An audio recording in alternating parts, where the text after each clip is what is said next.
It's time for this week's episode of Brandon Sports Talk, featuring in-depth interviews from those who are trending in the world of athletics.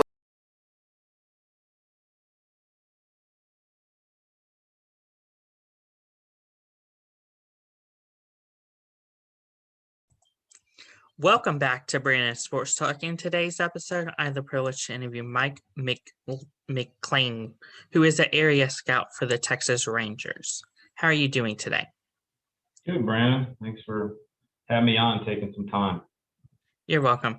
Can you talk about how you knew that you wanted to work in professional sports? To be honest, it never was quite my goal. I was a player, then I kind of tried the real world for a little bit and got an opportunity to go coach. And if you are someone that's ever coached college baseball, you probably realize there's not a whole lot of money in it until you get to kind of those Power 5 type schools or become a head coach. And I got an opportunity to interview with the Blue Jays when Alex Anthopoulos took over in 2010. They had added 11 new area jobs. So they had called me just to see if I was interested. And I was making next to no money as a coach. But that was actually the area I wanted to pursue, was coaching. It's kind of where I thought that I was the best fit. And then full-time opportunity, it was pretty hard to kind of say no to that. What was your time like with the Toronto Blue Jays as an area scout? Early on, it was really good. It was very forward thinking. They were doing some things that a lot of teams weren't doing. So like when Alex came in, he had this vision of overloading the scouting staff, where most organizations have pretty similar type number of area scouts throughout the country. He wanted to make even more, so we could really get to know players, really get kind of into the weeds and find some guys. And honestly, I think if you look at like the 2010, 2011, some of those drafts that we had, I mean, there's a lot of big leaguers that came out of it. And I think that we knew the players so well. And it's kind of, even now, it kind of reversed itself back, but it was pretty interesting going back then, because the analytics hadn't quite hit, so it was really like we were really scout heavy and scout driven, which it was a lot of fun. Can you talk about, of course, your time owning your business as the Scout School 360? Yeah, so it kind of was born out of the pandemic. It's an idea I had in my head for a number of years, and my thing was I got hired by the Jays in, I think my official hire date was like November or December of 2009. And Scout School, which Major League Scouting Bureau used to put on, was always held during the fall league. So I had missed that. So I really had no experience coming in outside of, I had played, I had coached. I did not know how to write reports, didn't exactly know what I was looking at. So when the Bureau went away a couple of years ago, I thought about maybe I should try to create something for people that are just trying to learn the game. Not anything crazy, I call it like just a straight baseline of information. And what's that the course has kind of provided is just that. It's stuff that you probably normally learn if you had gone to Scout School that was held by the Bureau. It's a lot of basic, straightforward information, but it gives you a pretty good idea and insight as to what it is exactly we look for. What have you accomplished so far as the area scout for the Texas Rangers?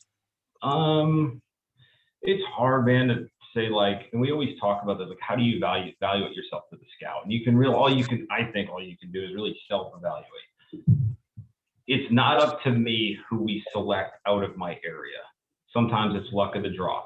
If you get a first round pick, second round pick, everything just aligned perfectly. So it's tough to say, well, I got so many guys up top in the draft, that means I'm a great scout. It's really hard to say that. And, so the way I kind of try to understand and evaluate myself is I take my list, which is usually like 50 to 60 guys every year that I turn in for the draft. And then each year I go back and look at that list and see where those guys are at now.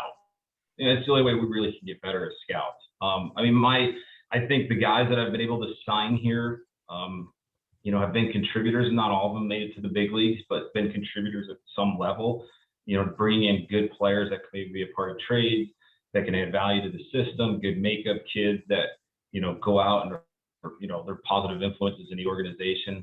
Kyle Cody, I signed, he's in the big leagues with us. That's the one that will stand out the most because he got there. There's some in the system now, they're starting to make their way through. But yeah, it's really hard to say exactly like what makes you a successful scout, because I think it goes beyond just who you sign. What is a day in the life of an area scout?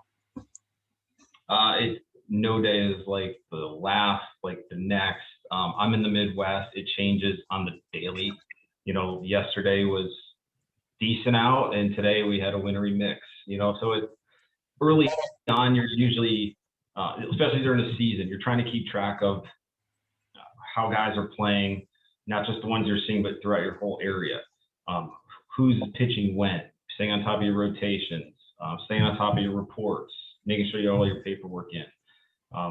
And on top of that, we get to look at weather all the time, trying to figure out what's going to be played, what's not going to be played, directing traffic as far as cross checkers coming in. And unfortunately, this year we got to pay attention to the COVID, because there's been plenty of times so far that somebody on a team tested positive, and you're going that direction, then you find out they just got shut down for a weekend because of a positive test. So now you got to redirect yourself and go in a separate direction. But yeah, and that's why I think amateur is so much fun. Where pro side, you pretty much go to the ballpark and you're going to stay there. You're going to stay there for 5 days. You're going to evaluate the entire rotation team. But in the amateur, it's here today, you're over here tomorrow, and you can be going one way one day, and something happens, and then you reroute and take a turn back around on the highway and go in totally another direction.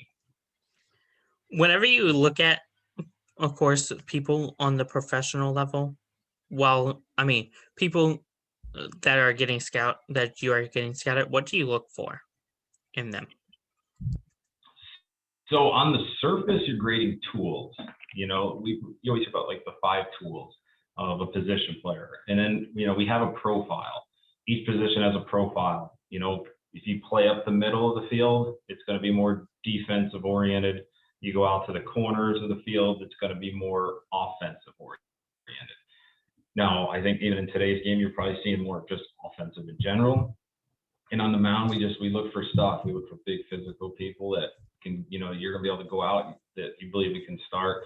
I mean, it's a long, wide variety, and there's always exceptions to every rule. There's no blueprint for this.